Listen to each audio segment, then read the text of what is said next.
Hi everyone, my name is Allison Cosby. Today it's my pleasure to share with you a special showing of a video that Conner Prairie's Exhibits and Collections team produced in 2019. It tells the story of Shen Ho Shi, the magnificent summer home of our founder Eli Lilly. This home has been a hidden gem on our property for decades, and thanks to a massive renovation and reinterpretation in 2019, more people than ever will be able to experience this unique home. This video is shown in our Lilly Legacy Room, a tribute to our founder and a place to reflect on the wonderful gift that is Conner Prairie. So I hope you enjoy this special showing of Eli Lilly's Shen Ho Shi. Welcome to Shen Ho Shi, the House of Sylvan Harmonies, the summer home of Conner Prairie's founder, Eli Lilly. Mr. Lilly was born and raised in Indianapolis, the home of the family pharmaceutical business Eli Lilly and Company. After his graduation from the Philadelphia College of Pharmacy, he held a number of key positions and served as president of the company from 1932 to 1948. A man of strong work ethic, deep curiosity, and boundless energy, his leadership helped Eli Lilly and Company prosper and set it on a path to continued success. He was also a profoundly modest man who embraced simple pleasures and avoided publicity his entire life. His grandfather, Colonel Eli Lilly, instilled in him a sense of civic responsibility, a desire to leave the world a better place than he found it. This belief became a core value when, in his 40s, he began a conscious effort to better himself and expand his interests and hobbies beyond his work at the pharmaceutical company. It was one of these new hobbies, historic preservation, that drove Eli Lilly to purchase the land that would one day become Conner Prairie. On this land stands the home of another influential Hoosier, William Conner. By the 1930s, the Conner house was severely deteriorated and in need of extensive work to stabilize and preserve it. Lilly purchased the land in 1934 and immediately began studying historic preservation and contacting experts to save the home. His wife Ruth played a significant role on the project.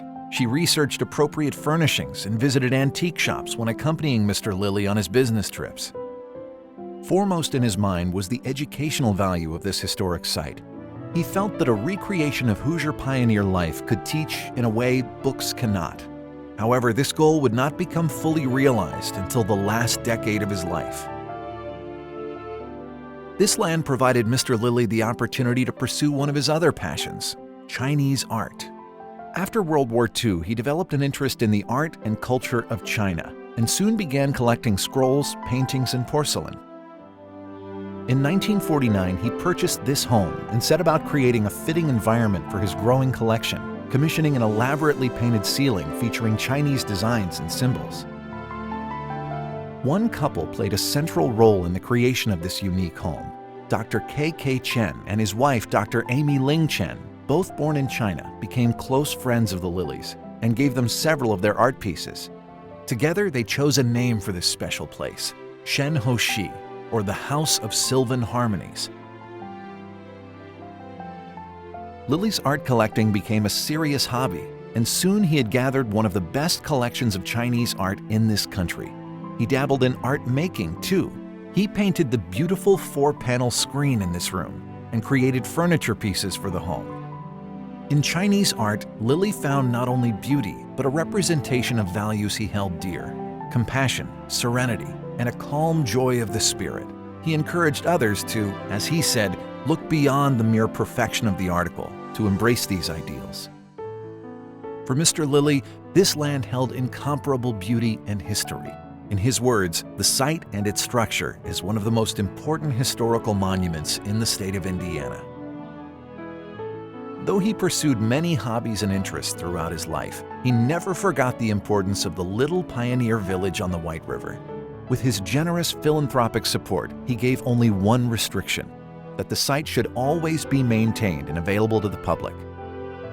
Conner Prairie celebrated its grand opening in 1974, and Mr. Lilly would often visit, sometimes playing the part of a pupil in the village schoolhouse.